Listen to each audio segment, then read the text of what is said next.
Hello class, we're looking at an Algebra 2 notes lesson today. We're looking at simplifying, multiplying, dividing, adding, and subtracting rational expressions. So rational expressions mean we're going to have a fraction with a polynomial on the top and or the bottom. So in my first example, actually the first four examples, we're just looking at factoring reviews. So be really careful. This says ex dot 2 dot, but it's really just example 2. That 2 is not part of the problem. The other thing that my students were confused by was all these labels above, like factoring when a equals 1. So let's remember that we think about quadratics as being in the form ax squared plus bx plus c. And so if our a is equal to 1, that means we just have a 1x squared or x squared by itself, where we don't have like a number that we're seeing as a coefficient. It doesn't mean there isn't a 1 there. It's just we don't write it. So we're not thinking about it. And those are a lot easier to factor than if we have a number that's not 1, like say a 2. That's going to make it more difficult to factor.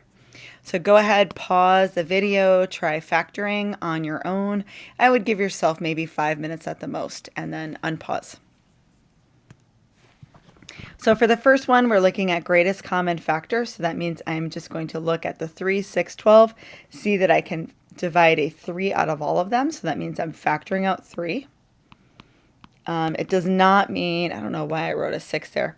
6 divided by 3 is just going to be 2. 12 divided by 3 is 4. It doesn't mean I go through and write like 3 underneath all of those terms. Like that's not what we're doing. The 3 is not being divided out. We're just changing the way it looks. We're putting it in front of the parentheses instead. If I distribute back, it's equivalent. I could look at what multiplies to make 4 to keep factoring. 4 is either 1 times 4 or 2 times 2. Neither of those add to make my middle term, right? 2 plus 2 does not make 2. 1 plus 4 does not make 2. So I'm just done factoring. The second one, I've got to think about what multiplies to make 48, adds to make 14. And that turns out to be 8 and 6. There's a lot of factors of 48, so that one might be a little bit tricky. If you get stuck on your factors, go through, start with 1, and just start listing them all. So that's kind of the best way when you get stuck, is to just try times 12, not 112, is just to try listing factors. For example 3, because we have a leading coefficient that's bigger than 1 or that's not equal to 1, I'm going to go ahead and put it into the box. And I need to put in the 2x squared and the 3, and then to get my magic number, 2 times 3 is 6. So now I'm looking for things that multiply to make 6, add to make 5. So 6 is either 1 times 6 or 2 times 3. 2 times 3 would work because 2 plus 3 is the middle term. That's going to give me 5. So I need to have a 2x and a 3x in here.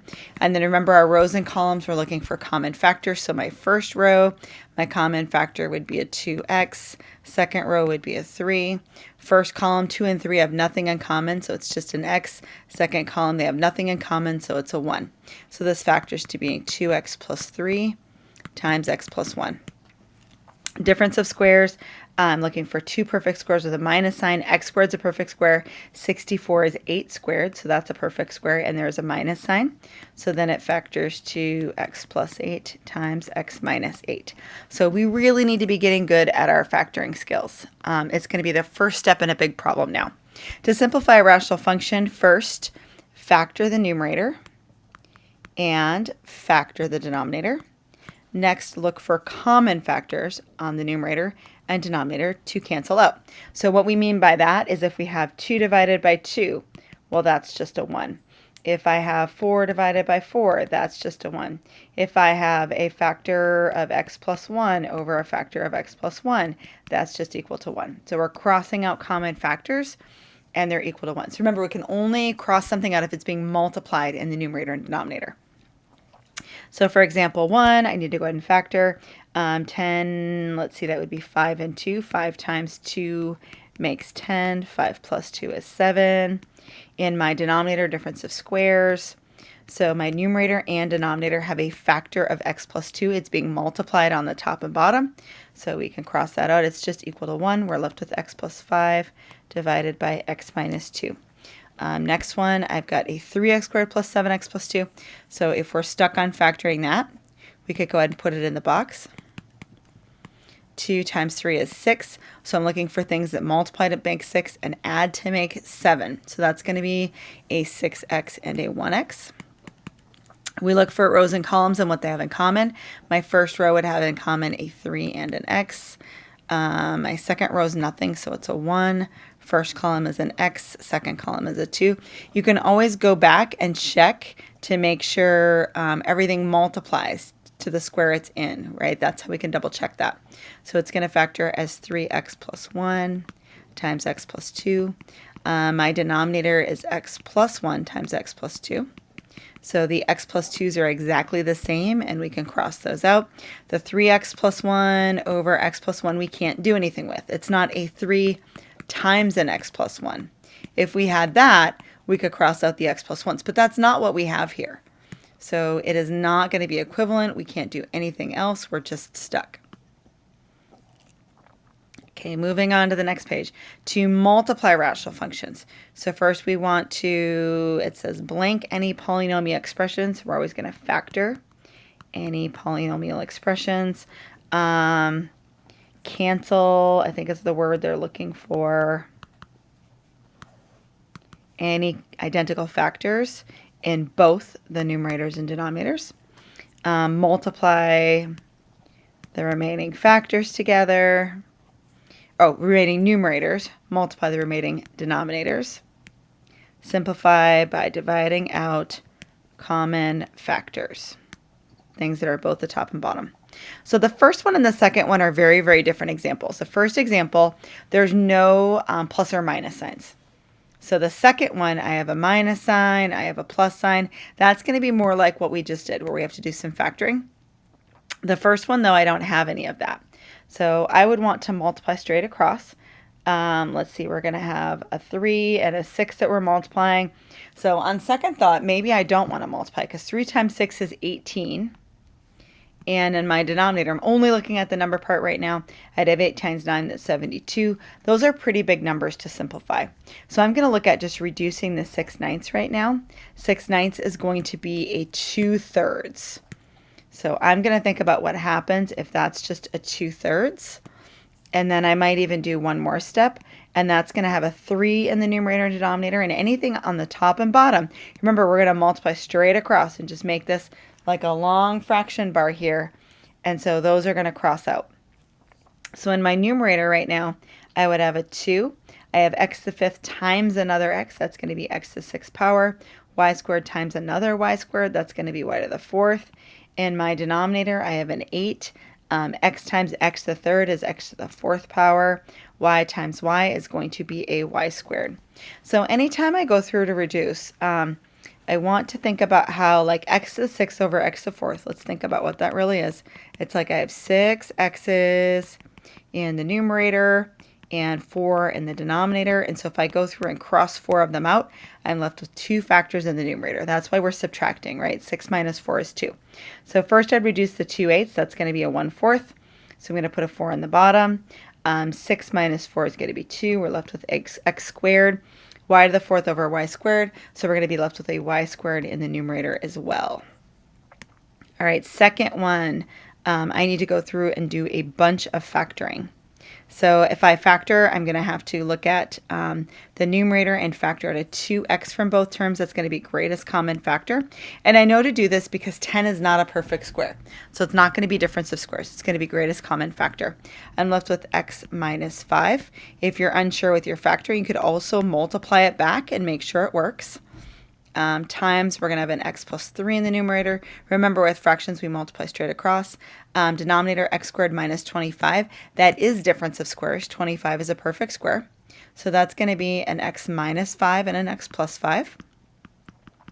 And then times a 2x squared. So that's times a 2x squared right here. So let's look through and see what we've got. We have x minus 5 on the top and bottom. We have a 2 on the top and bottom. And then the x over x squared can be reduced as well. So in my numerator, I'm going to be left with x plus 3. This x over x squared is going to leave just an x in the denominator. And we also have an x plus 2. All right, next is dividing rational functions. Remember, when dividing fractions, you need to keep, switch, flip. And I think a lot of times my students are saying keep change flip. So I think it just kind of depends on the school that you're at, how they have you remember that. But basically, I need to keep my first fraction the same. I need to change my divide to multiply, and I need to flip my second fraction. And once we do that, once we change it to multiplication, we follow the same steps as multiply or as multiplication. So I'm going to keep the 1/5. I'm going to change the division to times. I'm going to flip my second fraction. So now that I've done that, I can just multiply straight across. So 1 times 2 is 2. 5 times x is 5x. So remember, when we're multiplying, it's really just like there's a times in the top and bottom, and we're extending that fraction bar, right? That's all we're doing. We talked about that in class. So second one, we're going to change our division to multiplication again, flip our second fraction, and we've got a lot of factoring to do. So the 3 over x plus 7 is going to stay, and then times, and then I need to factor. And I'm going to factor this one first. It's now going to be in the numerator. So that's going to be an x plus 7 times an x minus 1. Remember, this is not a factoring video. This is not teaching you to factor. I might talk about it a little bit, but I'm expecting you already know it. Then I want to factor my 8x squared minus 8x. So I don't have any perfect squares there except the x squared. So I'm going to factor out 8. So I'll have 8 times, sorry about that. I'll have 8 times x squared minus 1. So that means my x plus 7s are gone. But let's think about this. I'm going to just multiply straight across. I have a 3 times an x minus 1. But x squared minus 1 is not factored yet. X squared minus 1, that's perfect squares with a minus sign. It's going to be x minus 1 times x plus 1. So that's going to further reduce, and I'm going to have 3 over 8 times x plus 1. You know, it's funny, I have no memory of doing this problem in class, and so I'm wondering if I did something wrong here, because it doesn't seem familiar. Let's double check my factoring really quick. So I had this guy right here, and I factored out an 8x, and so instead of an x squared, I'm left with the factor of x. Yep, I totally factored it wrong. So let's go through and fix that really quick. This is what I get for doing this and not looking at any kind of notes and checking answers. So let's change that, and let's go ahead and fix my denominator. We all make mistakes sometimes. So I've got an 8x times an x minus 1. Okay, so the x minus 1s are going to cancel out. This looks more familiar. So we have 3 over 8x. So adding and subtracting is next step. This tends to be trickier for people. So we want to add the numerators and keep the denominators the same. So the example I used in class is if I'm adding 1/5 and 2/5, we know that my answer would just be 3/5, right? I have one piece that's a 1/5 in size, 2 more that are a 1/5 in size. Altogether, I have 3/5. So on my first example, I have the same denominator. They both have a 3x. So I can go ahead and add together. The 13 plus 2 makes a 15. Keep the 3x as a denominator.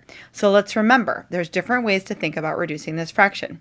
One way is to say, well, I can divide the top and bottom by 3. That's kind of the way we've thought about it before. And that gives us 15 divided by 3 is 5. 3x divided by 3 is just x. So how we're thinking about things right now is we're thinking, well, 15 is 3 times 5 over 3x. And so the 3's cross out because we're multiplying a 3 on the top and bottom. So that's really why that works, right? If we're thinking about a common factor being multiplied on the top and bottom, it's the same as just dividing that out on the top and bottom when we cross it out. Second one, I want to keep, same thing, I've got the same denominator, so keep the 3 plus x. And then I have an 8x minus 7. That's just 8x minus 7. It's weird because we talk about subtracting, but really we're just combining them as one fraction. Like I couldn't actually subtract the 8x and the 7. They were not like terms, but we have them as one fraction now. Third example, I have the same denominator again, so go ahead and add. we get 2x squared plus 2. So the reason I keep pushing factoring is when you look at a problem like this, I need you to recognize that, hey, I can factor a 2 out of my numerator. I have a 2x squared and a plus 2. So this is 2 times x squared plus 1. But then I also have an x squared plus 1 in the denominator. So that's going to cancel out. And remember, it's really like we're crossing it out and making it a 1.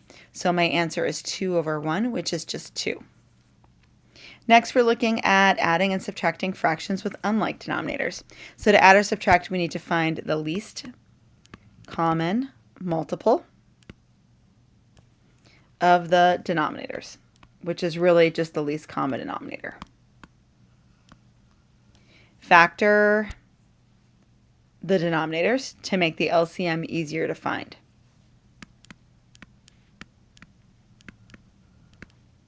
So if I'm thinking about least common multiples, I want to think about the factors that they already have and share, and then multiply by the ones they don't have.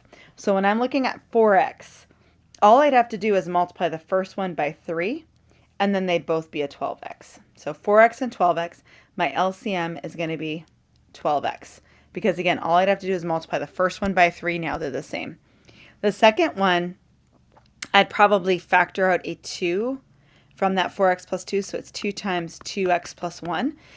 So now what I can see is both of my expressions have a 2 in common already. So my answer is going to have a 2 in it. This one's got an x, this one's got a 2x plus 1, so it's going to be 2x times 2x plus 1. So if I was multiplying to get a common denominator, the second fraction I'd multiply by like an x over an x. The first one I'd multiply by a 2x plus 1 over a 2x plus 1. So I need to multiply to get them the same. And then the last one, I'd want to factor again. This is an x minus 2 times an x plus 2. And then here I have an x minus 2. And then here I have an x. So my LCM is going to have to be all of these multiplied together. X times x minus 2 times x plus 2. So I honestly feel like looking at least common multiples is often more difficult for students than just trying to put the fractions together. So for my example 1, my denominators already both have an x, but one has a 3, one has a 5. So the first one I'm going to multiply by 5 over 5. The second one by a 3 over 3. So we're multiplying by the factors that they don't have. So my first fraction is now 20 over 15x minus my second one is 6 over 15x. 20 minus 6 is 14 over 15x. Okay, second one I want to go ahead and do some factoring. I'm going to factor a 3 out, and I have x minus 3. This is an x plus 3 times x minus 3. So they both have an x minus 3 in common, but the first one has a 3 and the second one doesn't. So I'm going to multiply it by 3 over 3. The second one, or the first one doesn't have the x plus 3 though. So I'm going to multiply by that. So when I multiply, the tricky part is my denominator, I want to keep that big long denominator. I just want to keep 3 times x plus 3 times x minus 3. I don't want to multiply that out, okay? And the reason is I've worked very hard to get that in factored form. It's going to be more useful in factored form. We can tell things about it. And at some point, we're going to be making it equal to 0. So I don't want to change the way that looks. All I want to do is focus on getting my numerators so that I can add together like terms. And I'm going to do that by distributing like the 7 to the x plus 3 on this one. The second one, the 3 to the x plus 4. So when I multiply on the top and bottom and the numerator, I'm like multiplying it out and changing the way it looks. The denominator is staying the same. So my first fraction will be a 7x plus 21. The second one will be a 3x plus 12. And then my last step is to add my x's together. So my 7x and 3x, because when I add the fractions this time, I actually have some like terms I combine. That's going to make a 10x. And then the 21 and the 12 will make a 33. And this is all over 3 times x plus 3 times x minus 3. So we do have the check your understanding. You should go ahead and just pause, try these on your own. If you're really confused, you could just watch me work them out, but it is good if you can try these on your own. So hopefully you've attempted the check for understanding on your own. And my first one, I want to factor the top and bottom. And then it looks like we can cross out the x minus 2's. So our answer would be x minus 9 over x plus 4. We talk about canceling out, but it's really like anytime I have that same thing multiplied on the top and bottom, it equals 1. So we're simplifying it. Second one, there's a bunch of factoring to do. First, I'm going to factor out an x squared. Or no, just an x. And then let's see, x minus 7 times x plus 6. The bottom one I'm going to divide out a 2. So this is going to be a 10 and a 21. So let's see, x minus 7 times x minus 3. So I kind of did a lot of this in my head. Again, this is not a video to help you factor. This is all about rational expressions. On C, this times problem kind of screwed people up. Remember, when we're multiplying by n minus 1, it doesn't say n minus 1 over, or sorry, it doesn't say n minus 5 over n minus 5. It just says times n minus 5. So that means this denominator is going to be a 0. So my numerator is going to be n minus 2 times n minus 5. My denominator is going to be like this thing but factored, which is n minus 8 times n minus 5. And so we have n minus 2 over n minus 8. Remember, I can't take that 2 and the 8 or the n's or anything and reduce them. All right, on part D, I'm dividing, so I need to change to multiplying. And I need to flip this. When I factor out 3 in the numerator, I'd have a 9 and a 10. So 3 times n minus 10 times n plus 1 all over 10n times 10n over 24 times n plus 1. So n plus 1's are gone, 10n's are gone. 3 over 24 could reduce to 1/8. So we should have n minus 10 over 8. That's it. So for part A here, same denominator, subtract right away, and subtract just means we're writing it as one fraction, x squared minus 4 over x minus 2. Go ahead and factor to x plus 2, x minus 2 over x minus 2. Cross these out. It's like having a 1 there, so it's just x plus 2. And the last one, denominators have nothing in common. So you're going to multiply each fraction by the other one's denominator. So the first one's getting multiplied by x plus 3 over x plus 3. Second one times x minus 2 over x minus 2. And we do need to distribute. So 2 times x, 2 times 3, which is a 2x plus 6. And the second one, let's see, when we distribute, it's 3x times x, x times minus 2. So 3x squared minus 6x.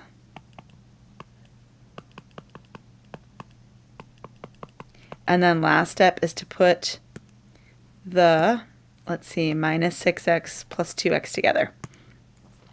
So 3x squared minus 4x plus 6 all over x plus 3 times x minus 2. As always, you might have questions about this video.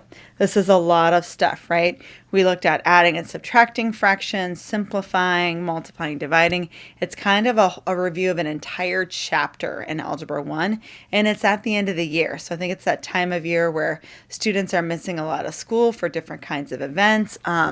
If people were struggling in your class and your teacher had to kind of slow things down, maybe you didn't even get to this chapter, right? And it's something that I find we're not real good at in Algebra 1 anyway. It really helps to go back and have that review.